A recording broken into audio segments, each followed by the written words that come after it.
İmtahana düşə biləcək səviyyədə belə bir suala baxaq.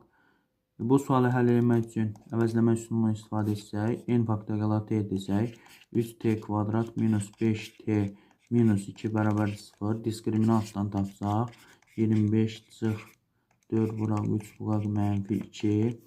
Bu da eləyəcək 25 plus 24 49. Təbii ki t1 buradan olacaq 5 minus 7 bölək 2 vuraq 3. Bu olsuz da kənar kök olacaq. 6 da mənfi 2. Çünki faktorialın cavabı mənfi əldə edə bilməz. T2 kökünü tapsaq 12 bölək 6 olacaq. 5 plus 7 bölək 6.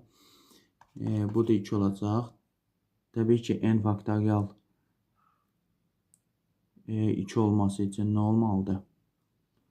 N faktorial bərabərdir 2-yə. Təbii ki n 2 olmalıdır da 2 faktorial yalnız 2 eləyə bilər.